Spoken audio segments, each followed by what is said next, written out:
There was one big problem was there.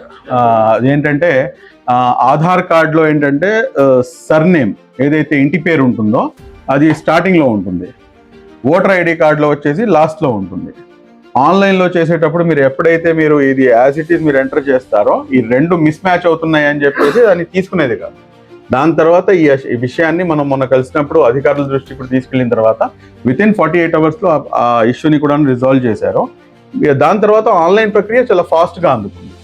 ఇప్పుడు ఏంటంటే చాలా మంది ఇప్పటికి కూడాను ఇందాక కూర్చున్నప్పుడు మా మాణ గారు కూడా అదే అంటారు, బిఎల్ఓస్ ఇంకా స్పష్టంగా ప్రతి చోట కూడాను రావట్లేదు. అంటే అందరినీ మనం ఆపాదించలేము, బట్ కొన్ని ప్రాంతాల్లో అయితే మనకు మంచి రిజల్ట్స్ ఉన్నాయి. ఎక్కడైతే ఈ పర్సంటేజ్ తక్కువ ఉందో ఆ పర్సంటేజ్ తక్కువ ఉన్న చోట మీరు ఒకసారి చూస్తే ఏంటంటే ఖచ్చితంగా అక్కడ ఈ బిఎల్ఓస్ యొక్క డోర్ టు డోర్ వెళ్ళటం అనేది సరిగ్గా లేకపోవడం వల్ల ఆ పర్సంటేజ్ తగ్గుతుందన్న సంగతి కూడా చాలా స్పష్టంగా అర్థమవుతుంది.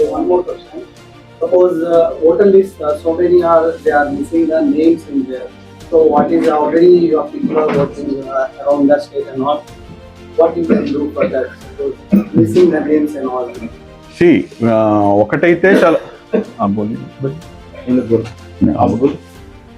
ఎవరి పేర్లు అయితే మిస్ అయినా ఇప్పుడు డ్రాఫ్ట్ లిస్ట్ వచ్చిన తర్వాత అంటే ఈ నెల 24 వరకు ఉండింది, ఇప్పుడు మళ్ళీ 10 రోజులు పెంచారు కాబట్టి ఈ నెల 31st డ్రాఫ్ట్ లిస్ట్ రావడం జరుగుతుంది. డ్రాఫ్ట్ లిస్ట్ చూడడం చాలా ముఖ్యం, ఎందుకంటే ఆ డ్రాఫ్ట్ లిస్ట్ అనేది మనకు ప్రామాణికం, ఏది మన ఓటు ఉంది అని చెప్పేకి ఒక ప్రామాణికం. కాబట్టి అందులో ఒకవేళ లేకపోతే లేదా పేరు లేకపోవడం ఒక పెద్ద సమస్య.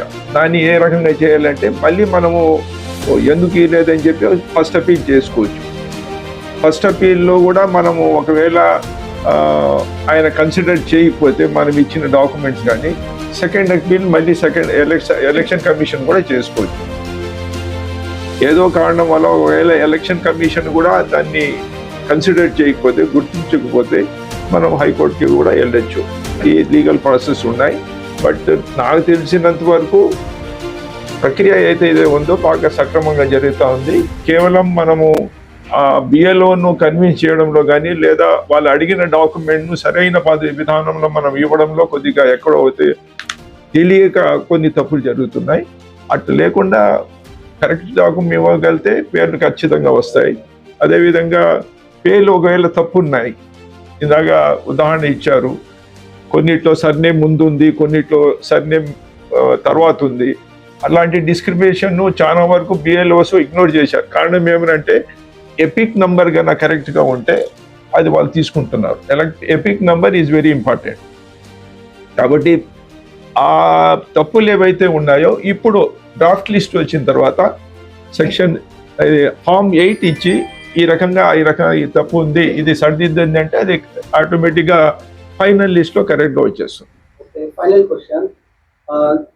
Any help desk or any